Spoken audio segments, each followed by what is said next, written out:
Get started. Good afternoon, everybody. This is Elvina. I just want to say a quick note before we get started today. Thank you all very, very much for being here with us for this conversation. Just a quick note to say that the discussion will span 1 hour today, and we'll hear from each of our speakers for about 15 minutes each.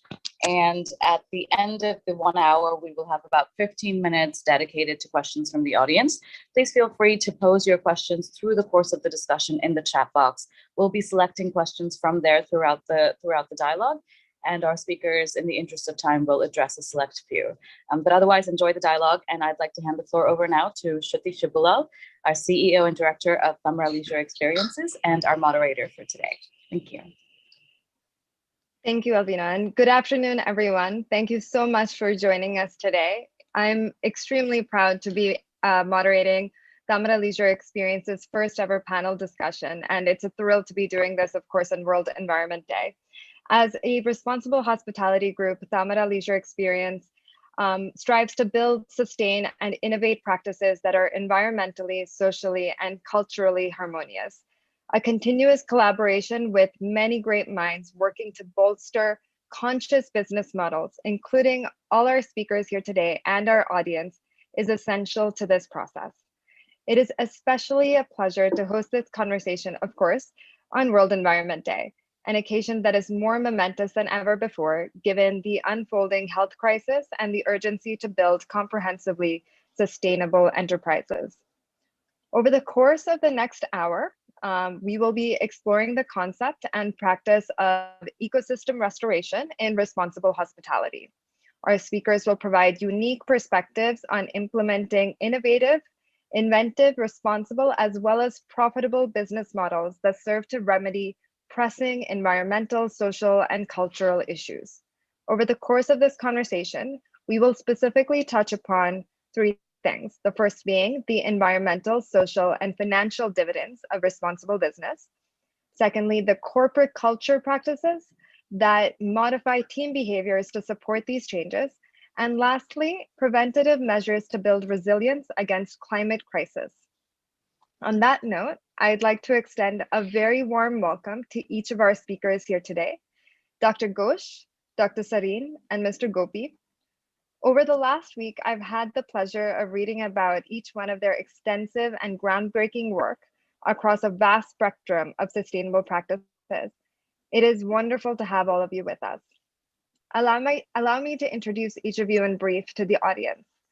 Dr. Arunabha Ghosh is the founder CEO of the Council on Energy, Environment, and Water, and has led the council to the top ranks as one of Asia's leading policy research institutions and among the world's 20 best climate think tanks. In 2018, Dr. Ghosh was nominated to the UN's Committee for Development Policy, and in 2020, the government of India appointed him to co-chair the track for India's forthcoming Science, Technology, and Innovation Policy. He is co-chair of the World Economic Forum's Global Future Council on Clean Air and is a member of the International High-Level Panel of the Environment of Peace Initiative. Thank you so much, Dr. Ghosh, for being with us. Dr. Shalini Sarin has a doctorate in organizational behavior and certifications in advanced human resources, as well as psychometrics. She is a leading authority on CSR, especially in the energy sector. Dr. Sarin serves on the advisory committee of the Alliance for Energy Efficient Economy, acts as an independent director on the board to several companies, including Linde, India. She is the chair of the International Solar Alliance's Global Task Force of Foundations, and she is also the co-founder and executive director of an EV charging startup, Elektromobilitat. Mr. Gopinath Parayil is a social entrepreneur and founder of the Blue Yonder, a multiple award-winning experiential travel company and an official sustainable tourism partner for the world's largest travel trade show, ITB Berlin. Mr. Gopi trained in disaster management at the Royal Military College of Science in the UK. And over the last 15 years, his team has been among the first responders to major disasters ranging from earthquakes in Gujarat and Nepal, cyclones in eastern India, to floods in Tamil Nadu and Kerala. Thank you all once again for being here today. So we're going to get started. So Dr. Ghosh, we'll start with you. We'd like to begin this conversation by speaking a little bit about your experience. You've had experience in implementing high-level policies that can help us understand the multidimensional dividends rendered by responsible businesses to both economy and society. And you've served in several pivotal roles to advise versatile private and public sector initiatives that address all aspects of the climate crisis. So would you please introduce us a little bit to your work, specifically talking a little bit about the interconnections between ecosystem restoration and social development? Sure. Thank you so much, Shruti, for having me on this panel on World Environment Day. And it's a real pleasure to be on it along with Dr. Sarin and Mr. Parayil. Let me get straight to the issue at hand. We are effectively in the second running year of the pandemic, and the number one lesson from the pandemic is that humans are not separate from the natural ecosystem, and it's because we've assumed that we are that we've ended up creating a lot of those tensions and fissures that we then encounter in the form of various sorts of shocks. So when you ask me, how should we think about these interconnections between ecosystem restoration on one hand and social development on the other, I would simply put it that we need to look at whatever we are doing through two lenses. One I call a razor sharp focus on environmental risks, specifically climate risks. And the second, a focus on whatever policy or business model we come up with to have try and solve for seems to be an impossible trinity of jobs, growth, and sustainability. So let me just address both for a couple of minutes. Why a razor sharp focus on environmental risks?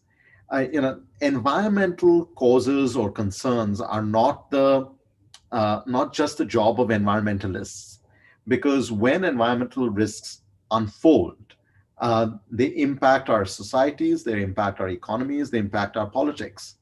And the pandemic is just one example of how a planetary level shock can then unravel everything that we've taken for granted. Equally, when we think about the issue of jobs, growth, and sustainability, you talk to a regular policymaker, they might often argue, well, yes, we can try and get attract some investment into new sectors or new infrastructure, maybe create some jobs in construction and building, but sustainability will have to wait. Or we have a discussion such as this, and I'm being provocative intentionally, that we say, well, we can have a lot of jobs in the, say, ecotourism area, which is also sustainable, but is it really at scale enough to attract capital, right? And we have to solve for that potential impossible trinity. So let me give you two examples, at least what at CEW, we're a 10 plus year old institution, two things that we are doing to try and square this. One is we call it powering livelihoods. We've looked at distributed energy, which traditionally used to be looked at as just an afterthought solution for the poorest of households to get one light bulb or one fan. And we looked at, is there a role for distributed energy in more sustainable infrastructure and economic activities in rural areas? And when we actually started digging, we saw that it's not only possible, it's actually a huge market. Our estimation is it's a $50 billion opportunity in India alone of established known technologies that can be used for, whether it's for more sustainable agriculture, whether it is for food processing, whether it is for, organic textiles, weaving, milk chilling, and you can keep racking up the opportunities. So we are, I don't want to get into the details, but we are trying to support startups in this area to demonstrate that proof of concept so that commercial investors get interested in it. Another example is specifically in the agricultural space. India has the world's largest program going on natural farming. But the 800,000 farmers already involved in it is still just a tiny fraction of the 130 million farmers that India has. Right? When we look at sustainable food systems overall, we see about 16 odd agricultural systems and practices that could be considered sustainable, that result in ecological restoration, land restoration, soil carbon retention, reduced water use, and so forth, and increased farmer incomes. And yet, just 5 of those practices cross even 5 million hectares. So the point here then is, one, we have to change our frame of reference to have a focus on risk and to understand that that impossible trinity is not always impossible. And then the follow-up to that is, how do we take these opportunities that do exist and figure out ways to scale them up, right? Whether it's on farm or non-farm, or the intersection of the rural economy, ecotourism, even sustainable urbanization in some ways. Thank you. I find that so interesting. The idea that so many of these ideas exist. There are proof of concepts. There are these initiatives which are out there, but it is about creating platforms to ensure that the scaling happens. So thank you for sharing that with us.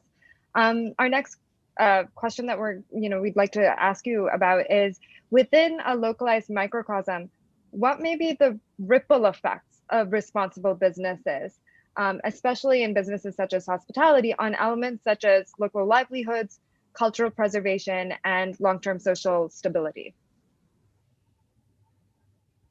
Well, the answer lies in your question, right?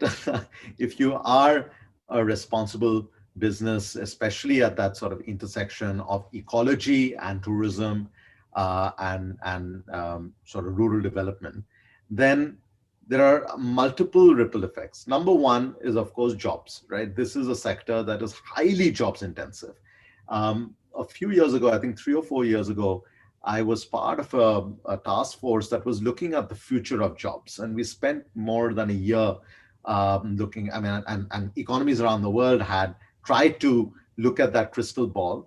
And ultimately, we came away with very little, because actually what you need is systems of lifelong learning. But there were 2 sectors that still stood out, right? One was tourism and the other was healthcare.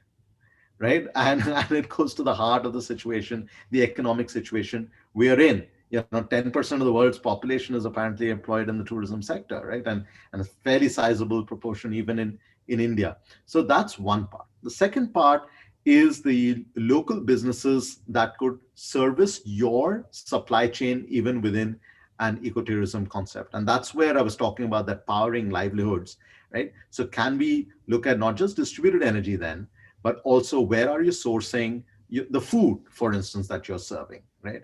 How is that getting processed? Do you have a circular economy of waste that then gets recirculated within that ecosystem rather than transporting that waste and processing it somewhere else? So then you're actually kicking off a range of micro-entrepreneurial opportunities. The third dimension is very much linked to social stability. Currently I'm serving on an international panel called the Environment of Peace. And this is leading up to the Stockholm Plus 50 conference next year. But what we're trying to understand is, what are the conditions under which environmental stresses then create community-based conflict? And vice versa. If you have more community stability, then does that actually result in more environmental preservation? So let me just give you an example. Again, a few years ago, we were looking at what helps to ensure that, say, water bodies that generally are treated as common pool resources, so it's everybody's pond to dip into, but nobody's responsibility to look after. What results in them actually being looked after in a collective way? And in case after case, whether we looked at Andhra Pradesh, whether we looked at Rajasthan, we looked at East India, the trigger for action, community action, is often a threat or an opportunity. But when you actually look at what facilitates and sustains that collective action, goes back to social ties and networks. It goes back to leadership, local leadership. It goes back to local communication, local monitoring and accountability. Um, so again, if you extrapolate that, then you see that local communities that have strong social capital, right? The same example of natural farming, the reason it's unfolded is because at scale is because it's coming on the back of a decade and a half of investment in women-run self-help groups, right? Who were doing microfinance in the 2000s, but are now doing natural farming in the 2020s, right? So where you have that local social capital that is strong, that then helps you to go back to then creating those micro entrepreneurs.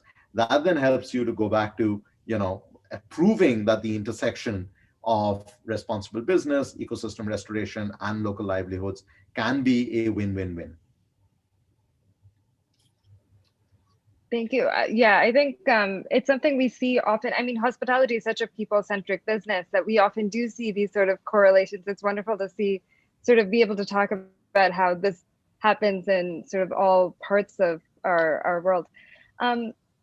Considering the resources which are required to go towards being a more responsible business, and also considering that there are obstacles, what are some of the aspects that businesses should prioritize in the immediate, medium, and long-term goals? And who would you say are some of the unsung collaborators that businesses can enlist to catalyze this change within their people? I think the immediate priority for any business, and especially for businesses that are sort of employment intensive, right, is to do everything it takes to secure the jobs, right? Because the point is not just about job loss; it's the kind of the entire household then kind of sinks back into below poverty line situation. And again, this is a problem world over. You mentioned that I serve on the UN Committee for Development Policy, and one of the shocking statistics is we've got somewhere between 100 to 150 million people across the world that have sunk back into poverty. These people were doing their jobs, they had jobs, they had livelihoods, and it's an external shock outside of their control that has undone decades of progress. So that is the immediate priority, but that also is why a sector such as tourism or ecotourism, or as I mentioned, public health, etc., should actually get priority, even in terms of fiscal stimulus or in terms of guaranteed kind of insurance schemes to prevent the job losses, because that's where the employment intensity lies. And it's something that we mentioned even in our report last June, which we call Jobs Growth and Sustainability. So that's the immediate priority. The more sort of medium-term priority, although it should become more and more immediate, is how can we create a circular economy in terms of the local ecosystem, but also those businesses. Now, I was mentioning in a different talk the other day that we talk about no single-use plastic. Can we talk about no single-use carbon? Can we talk about no single-use water, right? Can we talk about no single-use, waste of any kind? And when you start thinking about that, you are immediately putting a value to that thing that was otherwise unvalued and therefore a waste, right? And if you could do that immediately, the services, the ecosystem services that ecotourism businesses could be providing begins to get valued more than just what the your guests are willing to pay. And if we can begin to create that market, increasingly there will be a cause for a redefined version of offsets. The offsets market of the late 1990s and early 2000s was ridden with a lot of corruption, a lot of mismanagement, etc. But now if you look at where we are headed as a planet, we have to start getting into negative emissions. We have to start into restoring, not just preventing further emissions and so forth. So a lot of these services will get valued. So that's your sort of unsung collaborator or unknown, untapped collaborator. The long-term story here, where again, the ecotourism sector might get particularly affected and therefore has an interest, is to look at climate resilience and climate risks. My organization is developing the first high-level climate risk atlas for India, which would also be the first of its kind in the developing world. Now, when we are at a high resolution level, we get to a 25-kilometer grid. That tells us even within a district, you can kind of pinpoint where the risks are. Now, 75% of India's districts are already becoming hotspots for extreme climate events. But what is more problematic is that 40% of those districts are showing trends of shifting from flood prone to drought prone or vice versa. And many of those are along our coasts. Now, this is also the places where you have hotspots of biodiversity, say the Western Ghats, or you have strong kind of tourism centers, right? Now, if you are impacted by an extreme climate event, right, that wipes out, that entire season of revenue, right? So how do you then work with local conservation societies to invest in the natural nature-based solutions, the natural capital to prevent the flood surges? How do you work with state disaster management authorities to prevent the loss of not just lives, but then rebuild and kickstart those livelihoods again? In many of these cases, and I'm currently also looking at Southeast Asia, it's the same story that is unfolding there. A lot of dependence on tourism revenues, which gets highly impacted by extreme shocks. So your unsung collaborators, untapped collaborators sort of then become, civil society actors that have specializations in this area, satellite monitoring players, local disaster management authorities. It's a different sort of set of people than who you'd normally be interacting with. But at least that's the way we can begin to piece together, a coalition that could create the conditions for you to thrive. Thank you, Dr. Ghosh. And I see a lot of convergence of probably what we're going to be talking about later in the conversation with Mr. Gopi, who will be, I think, talking a lot about climate resilience. So thank you so much for your great insights. Hospitality, especially, is among one of the most collaborative industries. And so everything we do directly and indirectly impacts so many people, starting from my employees or guests, but also our vendors and the greater environment around us. So in that vein, I'd love to now turn over to Dr. Sarin to better understand how companies can equip their people to carry forward positive change across operations. So Dr. Sarin, you have, of course, 3 decades of experience in advising purpose-driven leaders and teams on human-centric and planet-forward practices. So would you please begin by briefly introducing your work in this space? Thank you very much, Shruti. And I think we've had a fantastic start with Arunabha, sharing the broader picture and at the global level. So having worked with companies like Schneider Electric and Philips, I think I was very fortunate to get to closely work on ethical best practices and sustainable practices, these being the leaders across the globe. And of course, aligning a very powerful purpose and vision. And that's why it's extremely important for every company to be very explicit and clear about expressing their vision, because that's what gives meaning to the existence of the organization and mobilizes the troops towards the common goal. So having worked for over 3 decades in HR, where I have kind of facilitated people and organizations to grow, now I started to work with the communities and across the globe with Philips, where creating ecosystems for access to energy was the focus area for me for the last 6 or 7 years.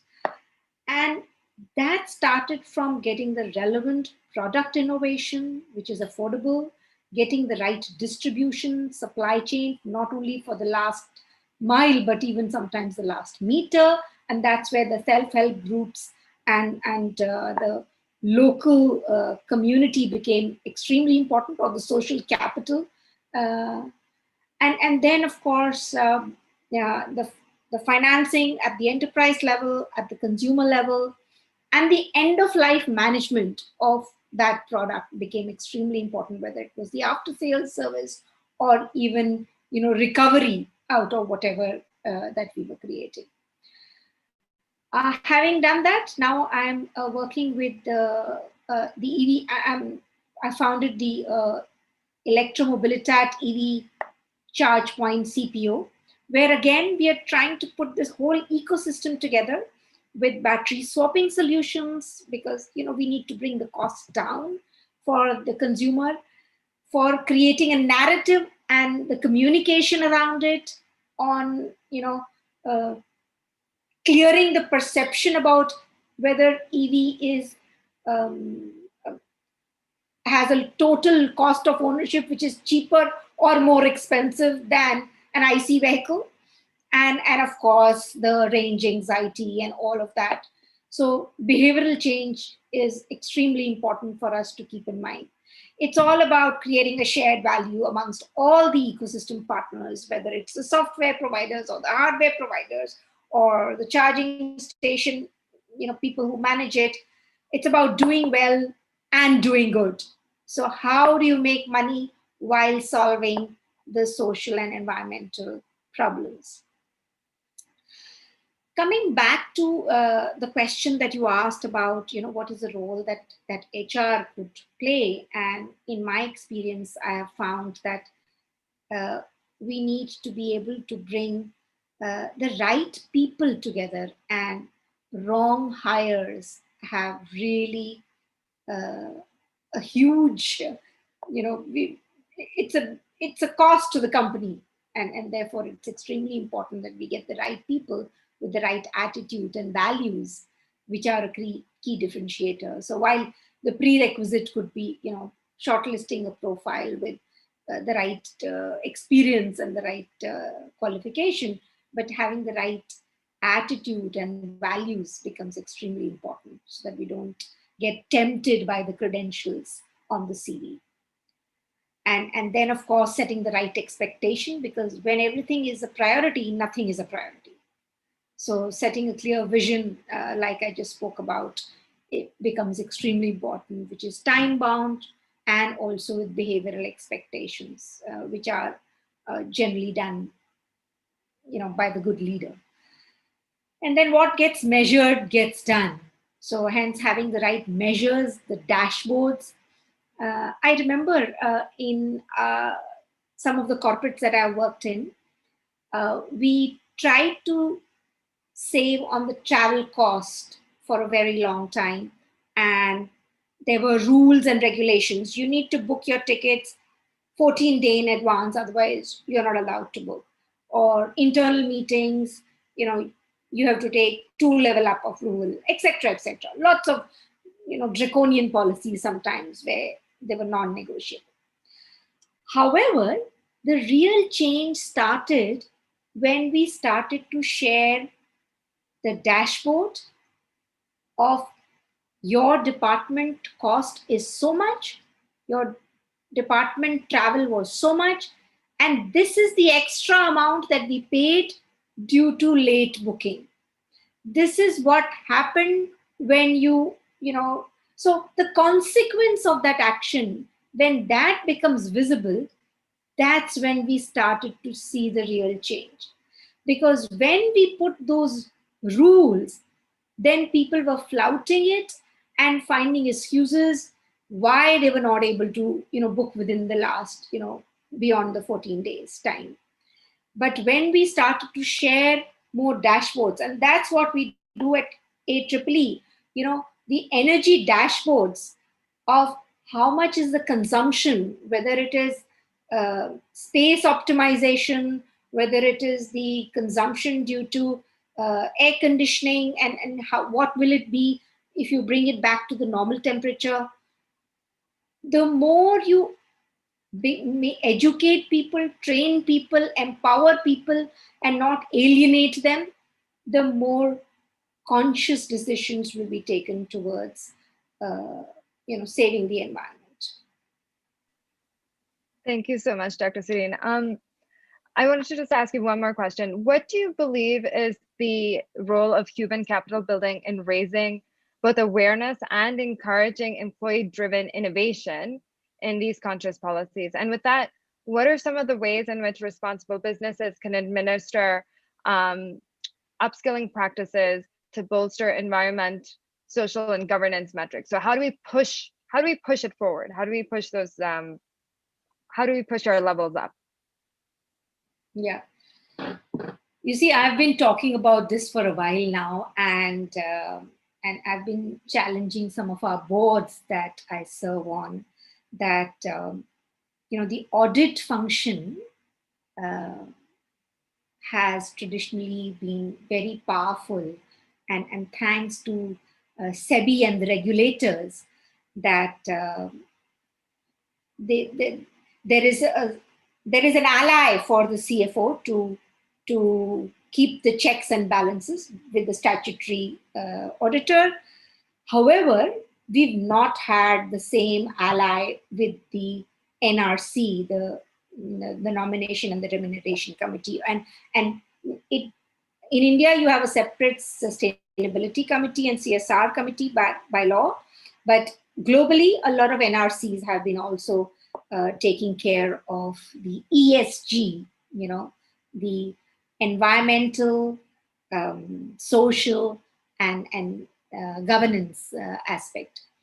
And therefore, I don't know whether SEBI needs to bring in more, or just by the annual reports becoming more robust, and we not really getting caught into those quarter to quarter temptation of on looking at the bottom line and the top line, are able to strengthen it. I think there have to be certain measures, and reporting and dashboards is one very, very significant one. Making your commitments public and regularly publishing them is another one, whether it is on carbon offsetting, net zero, GHG emissions, zero accidents, health and safety, at site, whether it is benchmarking or your ISOs, or Grihas, or Dow Jones Index, or the Golden Peacocks that you may certify yourself with. I think it's extremely important for us to start with the benchmarks and be able to communicate and have the courage to make them public. More so in your sector, where I feel that the hotel sector or hospitality sector has a increased pressure on environment and demand on natural resources. On the other hand, you also rely on the natural resources because you are in a way selling the unspoiled landscapes and the sandy beaches and the waterfalls, etc., which act as a tourist attraction. And therefore, there could be an inherent danger which could harm that if not taken care. And I think if I read correctly, tourism contributes to about 8% carbon emissions. And I was surprised to know that it's not because of the travel of the tourist, it is because of the production, transportation, food, beverage, linen, all of that, which contributes to it. So the first thing that we do in corporates, and especially having worked in the energy companies and now still continuing to be in the energy space, is consume less. And you will end up catching your tail if you increase the production, whether through renewables or other sources, unless you conserve. So conservation is extremely important. And conservation, we all know, has a two-pronged approach. One is on reduction, the other is on efficiency. Now, reduction could happen due to behavioral change, whether it is, what you do as guest reminders and employee rewards, and efficiency could come through automation, and automation through digitization, through remote management, through analytics, through more awareness, and sensors, etc. And the other, of course, is through renewable sources of energy. And then, of course, water saving. And, we started to use your own bottles at the water filter, and no plastic cups. And, and of course, you could, grow your own food, which could actually become cool to get that organic stuff and then donate the surplus food that you have. The other is, how can we make the product more durable? So even in our solar lighting, where we had those small solar lanterns, we analyzed the product that has to be changed is the battery, because the plastics and the electronics have a much longer life. So how do we create a compartment where we can change the battery easily and do not have to junk the entire product away? So how do you have modular approaches in each of your solutions that you have? And how do you use recyclable, reusable material? And of course, make it look very attractive and ethnic, which is what makes it cool for the consumer to use it. And in the Netherlands, where I lived for a couple of years, I think the whole question about pollution was addressed also by providing biking lanes and really increasing the tariff and the tax on four-wheel drives, and making cycling very comfortable and easy, so that you commute to work and you do not use it only for entertainment and weekend ride, but you use that as your mode of transport and make it easy and faster, and has health benefits as well, besides the pollution going down.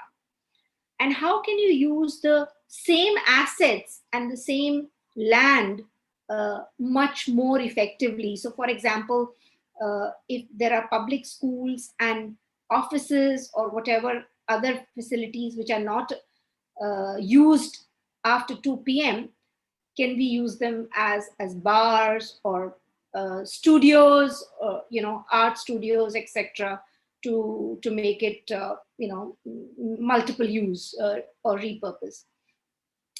And lastly, I will not undermine the value of engaging employees, engaging citizens, engaging customers, suppliers, and the entire value chain to really rebuild the narrative. So I remember living here all my life, conserving was not the cool thing.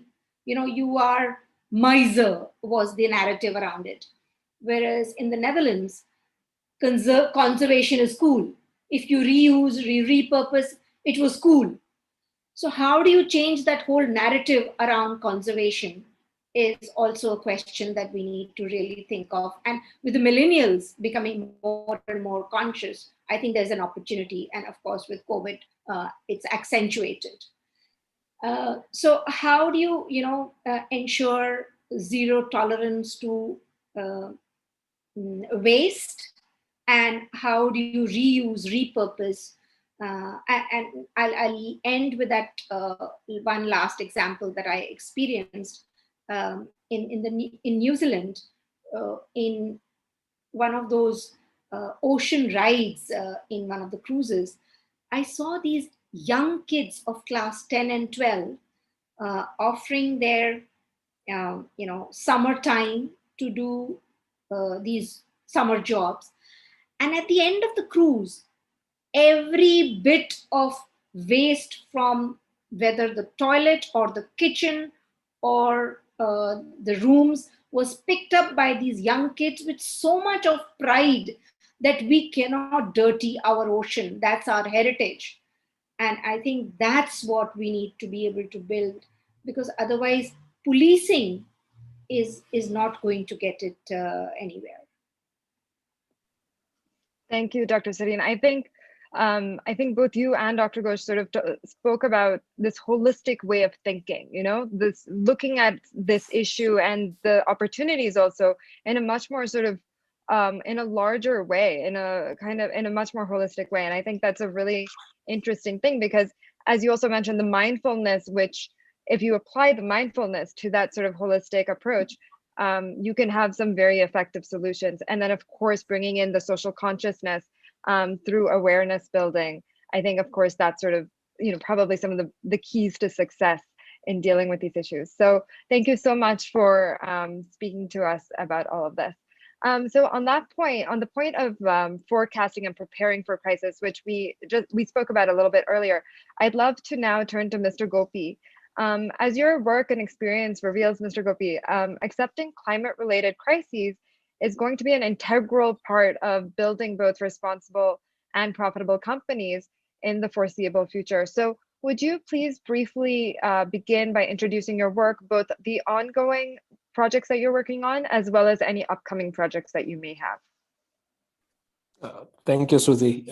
Right now, the project that I'm working on, like everybody else, is about survival.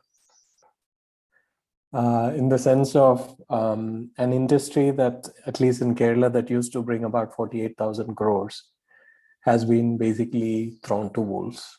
Lack of support from government, lack of, basically travelers are not coming in. And how we used to look at our business, how the Blue Yonder as a travel company was set up was, a lot of people, even now, I believe after 15 years, are confused whether we are an NGO, whether we are a development sector organization, or whether a for-profit organization. We are, it's sort of an amalgamation of everything, actually. Our focus is on sustainable development of the locations that we work. And then we are looking at our business only as a solution provider, as a platform where we address the problems that is there in and around the communities and the places that we work with. So this is how we've been working in the past 15 years. But interestingly, but not surprisingly, we experienced about 7 major natural disasters that's a result of climate crisis in the past 15 years. Whether it is the tsunami in 2006, or whether it is Cyclone Aila that hit West Bengal, mostly the Sundarbans area, or Gujarat earthquake. Those are the earthquakes are not necessarily part of the climate crisis. But if you look at the floods, if you look at the cyclone, if you look at the 2 consecutive floods that happened in Kerala,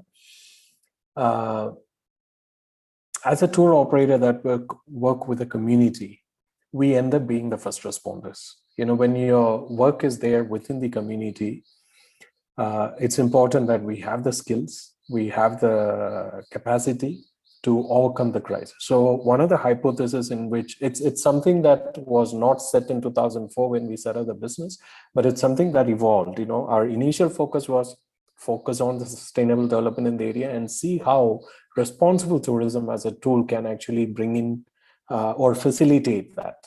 So instead of only dumping all the responsibility on civil society or NGOs or development sector, I thought that there is a huge potential for the tourism industry to be the game changer, to the extent that that the dependency on a lot of communities or societies on the aid can actually be tweaked in the other way, so that companies like ours can transform those development experiences, development initiatives into beautiful travel experiences, carried forward through storytelling. So this from that stage to where we are right now in 2021. Since we ended up, getting exposed to a lot of disasters, like there's even a joke in the travel industry that wherever the Blue Yonder goes, there is a disaster. To the extent when Cyclone Aila happened, one of our ground partners, Help Tourism and Blue Yonder, we were the first group of people to respond to the crisis much even before the panchayat came there.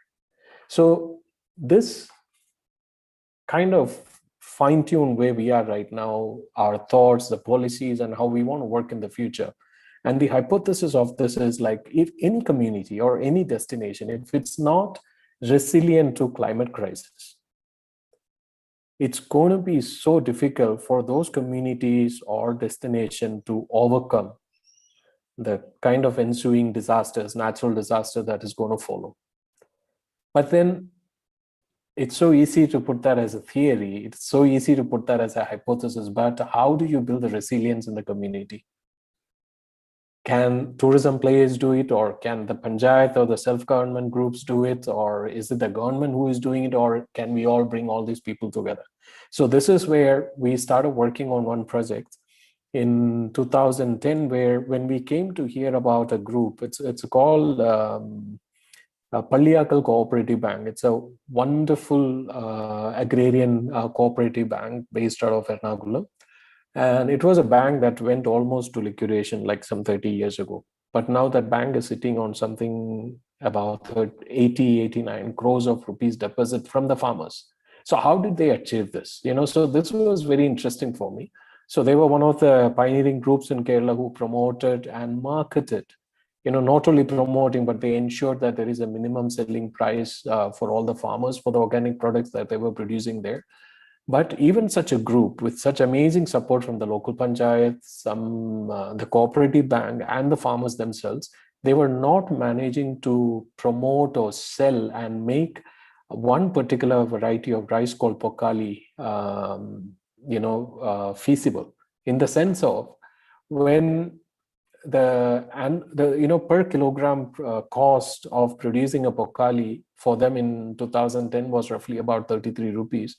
Even with government subsidy, that's about 19 rupees, they were all making loss. Now, what is so special about pokali is that this is probably one of the few varieties. I'm not aware of other varieties of rice anywhere else in the world. So I would like to say this is the only variety, but that's probably because I am not aware of what's going on in other parts of the world. But this grows up to about 1.5 meter tall, and this is saline resistant. It can grow near the coastal area where the seawater comes in, because of global warming and climate change, what's happening is the sea level water rise is actually coming inland. So there are various spots in Kerala where now the various limnologists are reporting that even rivers deep in 26 kilometers that you are finding marine ecosystems, in the sense of you are finding sharks in small villages in Kerala, 26 kilometers inland. And these are not being discussed. So this is where we started studying how the can actually be change resistant initiative. We started working with a cooperative by assuring that whatever they produce can be brought by the travel industry. So we started working with about 75 hotels in and around Cochin. The deal was very simple, that we will give them about 85 rupees per kilogram compared to the 19 rupees what the government was offering. And then, so it's already a win-win situation. They're getting good amount of money. At the same time, we are reaching out to hoteliers with a story, telling like, in a place like Fort Cochin, for example, those people who are familiar with Fort Cochin, if you put together 7 to 14 days of itinerary for Kerala or even South India, Fort Kochi is one night destination. Sometime max is 2 nights destination. But if you look at the kind of initiatives that is going around Fort Kochi, you can actually be based in Fort Kochi for comfortably 2 weeks. Every single day, you can take your traveler to see these kind of climate change resistant, food initiatives. It's an amazing story to tell. So when we spoke to the hotels, they got interested in it, especially groups like CGH Earth, and we worked with Malabar House initially. I'm talking about 2010. And the sales pitch that we gave them, or the story that we gave them, was that, why don't you serve this beautiful variety of rice called pokali to your guest and tell them the story, how it is produced, who is producing it. And then this gives you an opportunity to give an extra experience for your traveler, which in turns, probably it might add an extra night for you. It worked very well, but that was in 2010. Now in 2020, we are unable to produce the amount of rice that is ready to be consumed by the travel industry. There are a lot of issues, so what we did was, while we stuck onto the story, while we started working with the farmers, we also introduced experiential holiday into the circuit. We started taking travelers who could reach there within an hour from Cochin and the surrounding areas, and we take them through the villages, introduce them to the farming style, because it's an amazing stuff, because it's one of the few symbiotic farming traditions of Kerala, where they have prawn culture, which is normally unsustainable here, which is very sustainable. 6 months of rice, 6 months of prawn, and there's no fertilizers other than the waste that is deposited by prawn that goes into the rice. And when they do the harvest, what they do is they chop the whole stem and they leave it in the paddy field so that it become food for the prawns. So this whole experience has started giving sustainable, regular source of income for the local farmers. So even if the rice production comes down a little bit, the tourism started bringing in some extra source of income. But as part of this whole thing of building the resilience, what we are proposing to the communities along to some 80 plus panchayats around that area, what we are telling them is that if we can build the capacity of our farmers, say for example, you have a kayak there, you have a boat, you have a lifeboat, you have small boats in which you ferry the travelers, or the small boats in which the farmers actually go into the Pokali farm or in the surrounding areas. Why don't we repurpose those tools in such a way that those tools can actually be a first responder or search and rescue tool when a disaster comes? So in 2009, when we told the story, a lot of people obviously laughed at us, telling why do you want to invest so much into a place where we haven't experienced any flood? And came 2018, our group, we managed to rescue 4,500 plus people in about 48 hours with the equipments that we had. And our guys knew how to pull out people from there. They knew how to take them to a safety. And what we did was all the life jackets, all the kayaks, all the boats, everything that we had, we didn't have to run anywhere. We had those equipments with us. We had the knowledge and we had the skill. So this was one of the main projects that I was working on in the past. And then immediately after that, what happened was that once the rescue efforts in that disaster area was over, I heard about what happened in one of our partner destination called Chendamangalam. And Chendamangalam is very interesting because it's again just about 45 minutes drive from Cochin and just 9 kilometers away from the Pokali farming areas. And I used to work with these weavers much earlier also because I take my travelers to visit the looms, to see the beautiful products that's coming out of there, to listen to the stories of these people. But when we went there, once the rescue, everything was over, what came across as a shocking, even visual for us was that more than 300 families who are into weaving were underwater. All the products, all the producers that were about to be sold in September for the Onam festival was all completely destroyed. So it was heartbreaking for us to see it. These are our partners, these are our people, and everywhere across Kerala, you might have all noticed that there was so much of volunteering that was happening where people along with the government and the police were doing fabulous, crazy stuff, so they were all heroes. And then when I saw these 300 plus families there and we asked them, what are you guys going to do with all the clothes lying down there? They said, we don't know. And most of them said, maybe once the water recedes, we might set fire to it. So one is the challenge. Just imagine that small village of Chendamangalam where all these tons of clothes being burnt. There's no proper sun. So it's just so then I just requested them, could you guys just hold on for 24 hours? We'll come back and give you some solution. Don't burn it. I had no idea what I was going to do. So I got in touch with a friend of mine, Lakshmi Menon, and then we said, so let's look at this waste. Let's look at these clothes. Let's see, because any government program or NGO program, which is very process driven, doesn't bring immediate cash to people's hand. That's so important. When you're in a crisis, money is, you need cash to buy stuff, So, so what we thought was that if we could convince some people to buy products, but what products? Every cloth is dirty, everything is like, muddied, and there's no way you can, convince anybody to buy it unless and otherwise that person is into philanthropy and say, okay, I'll give you $2,000 to get the stuff. So what Lakshmi did was to design a little doll, which we later called as Chekuti, the doll that came out of Cheru, which is a mud. And one sari, for example, they used to sell it for about 1,600 rupees on an average at that time. And then we made about 250 to 300 plus small dolls out of that sari and started selling it at 25 rupees per piece. And all of a sudden, 1,600 rupees sari became 9,000 rupees plus sari. And there's a beautiful story attached to it. And that story was about how Kerala kind of became sort of a beacon of resilience, So it was hugely discussed even at the global platform in Geneva, because everywhere we are talking about localization, especially in climate crisis, especially in the humanitarian sector, we talk about localization. But how do we give agency to our community to implement that localization? It's a nice theory, you have the Sendai conference, everything, all those things are there. But in practical, when you see a community that is underwater, where the only skill that they claim to have is about weaving and everything is destroyed. There are no tools, the buildings are gone, showrooms are gone, and everybody is busy saving the other person.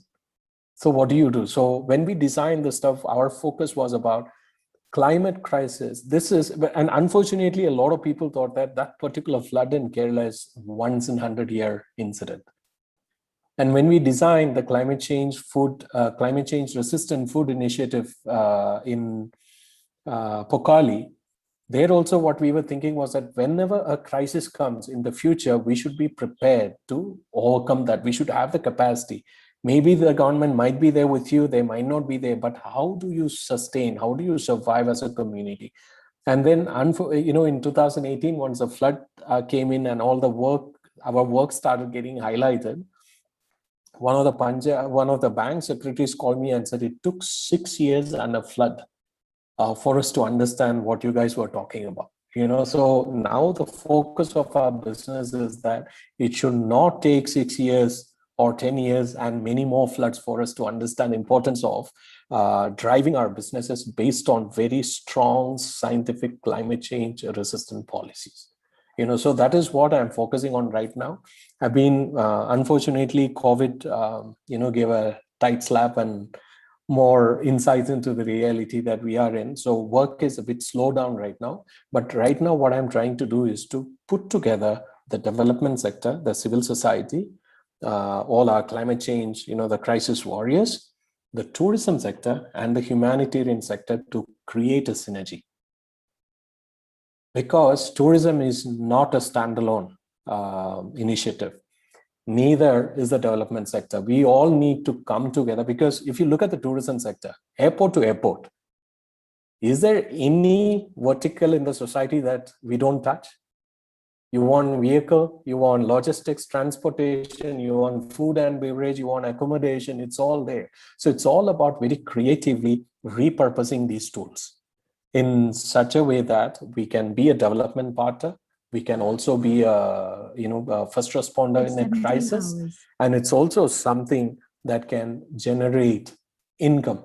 Imagine a hotelier in Fort Kochi or Matanjeri investing in a community like Pokali. They might see that as a CSR, but we are saying it's not a CSR, it's an investment into your own sustenance. You can build 2,000 crores worth property. You can do all those stuff, but a cyclone comes, a tsunami comes, a flood like what happened in Kerala comes in. What do? You need a sustainable destination also. So this is what we are trying to push right now.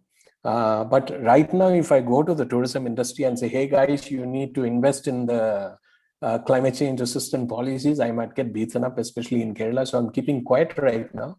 But my idea is to engage them. I've already spoken to CXOs of Airbnb, Booking.com, even TripAdvisor. about a year and a half ago, and they were all very pro in terms of supporting this initiative. So what we want to do is to set up a not-for-profit, a global platform, bringing together champions in all the sector, from humanitarian sector to the development sector to tourism, on one board, where we drive the policy decisions on how resilient destinations can actually be built. It is possible, because there are so many beautiful small cases that are there, but unfortunately those are all islands of excellence. It's high time that we all come together on common platform. So when I was listening to Dr. Ghosh, I was like, oh my God, maybe I have a feeling that he stole my notes for the discussion, because he was talking everything that, that's something that we are trying to implement in the ground. So yeah, so that's basically our little story. So Thank you, Mr. Gopi. I think you've touched upon quite a few things. I think we actually wanted to speak a little bit about collaboration, but I think you've spoken quite a lot to that, as well as given a lot of us hoteliers who are, I'm sure, on the call, a lot of tips, good advice on how we can sort of take our journey in sustainability forward. So thank you so much for sharing your insights. So now we'll move on to our Q&A session. I think we've received some from our audience. Alvina, would you mind taking it forward?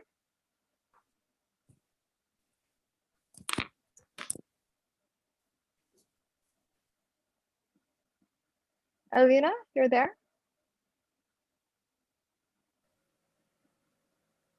Can I go ahead and ask the questions? Yes, please go ahead, Kausalya. Thank you. Hi, sorry, I was just muted for a second. So we have a few questions. We can move into Q&A. We've been collecting these questions over the course of the conversation, so they will span various things that we've discussed today.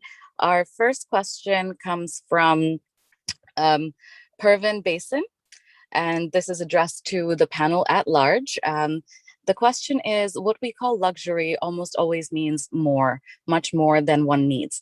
And hospitality in a lot of ways has reinforced this mindset. How can we shift away from this and redefine luxury differently in the time to come?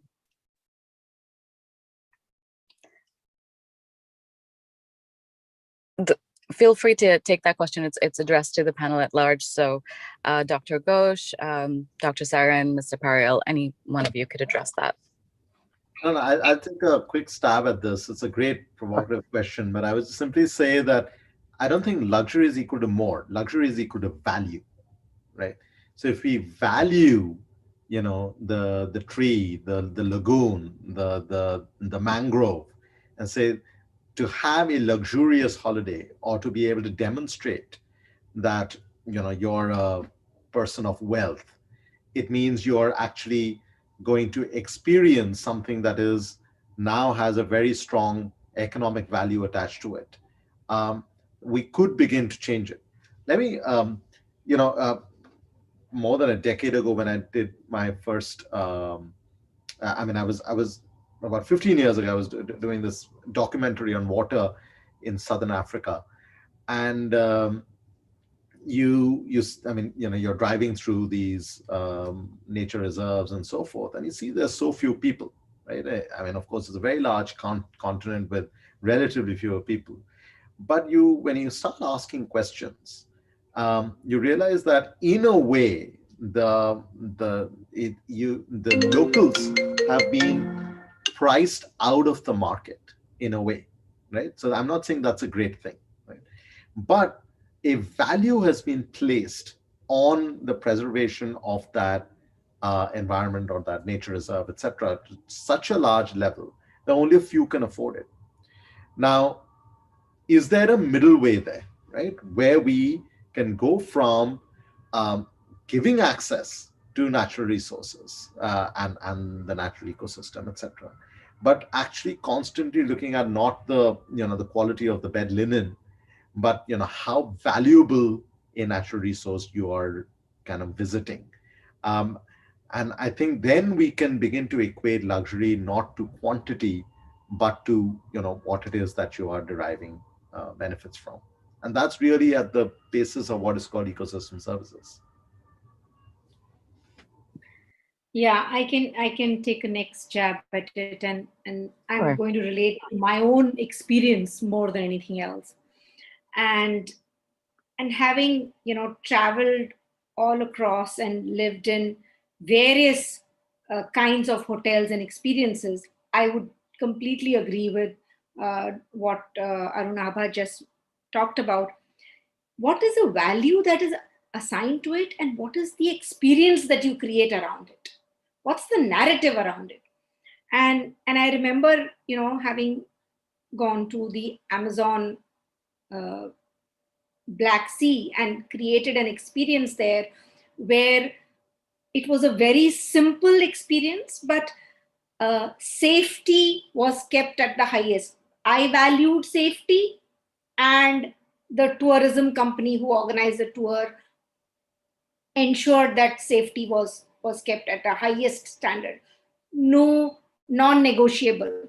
But it is around the experience that you create, it's around the protection of the environment that you create, and the whole total package, which is very important, and not just the quality of the linen and the food, the number of dishes that have been served. So the authenticity, the experience, the narrative, and the brand that you create around it is extremely important. Excellent. Thank you so much for that. We can move on to a couple more questions.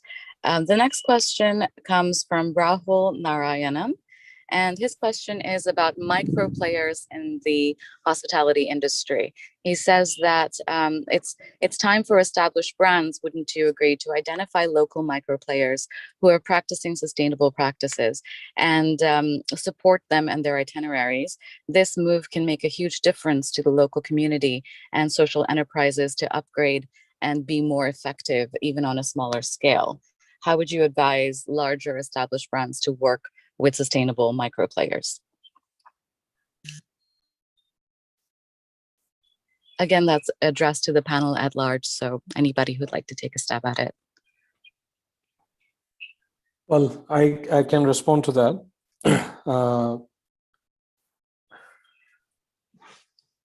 Yes, Mr. Gopi. The time for tourism experiences to be based only surrounding or inside a property is over. There was a time where we had the chartered flights, we had small groups or large groups of people traveling in, and they will be confined to, all the property where they eat every single meal in that property, where they enjoy the comfort of that particular place, what I call as a swimming pool tourism.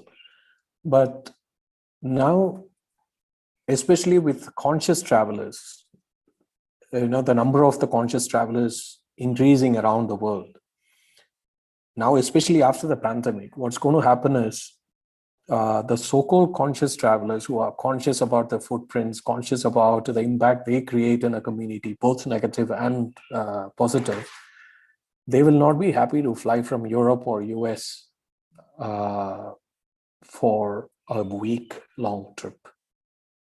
They're going to come only, if at all they are going to come, they're going to come only for long stay holidays. Now, can a property engage these people purely based on luxury, purely based on the food that is cooked within the property, purely based on the comfort of the bed and the view that they can offer? It's going to be challenging. So what Rahul is asking is about how can you engage the micro players? That is exactly where they fit in. Because partnering with properties, partnering with the larger operators, because larger operators, how much ever they claim to be responsible, it's very difficult for them to get the pulse of local communities, because for that you need ground players, you need local people, initiatives that are set up by the local entrepreneurs. So some, people like Rahul and the initiative that he runs in North Kerala has huge potential in terms of, partnering with large properties or larger hoteliers, because they can be the ambassadors of the local community and they can be the most powerful storytellers. And this is also about a core competency.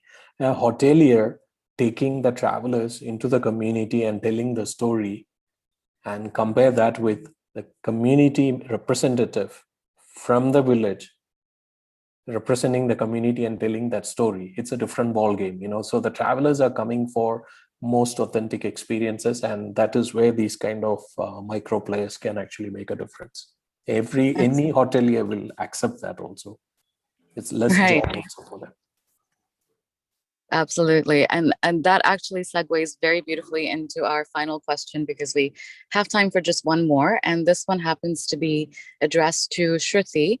And it also centers upon, creating a culture of giving back, but focuses more on the internal culture of the company. So Shruti, Ajit Krishnan is asking about employee engagement tactics and HR practices at Tamara, and how it creates a culture of responsibility and giving back, which filters into the local community around our properties.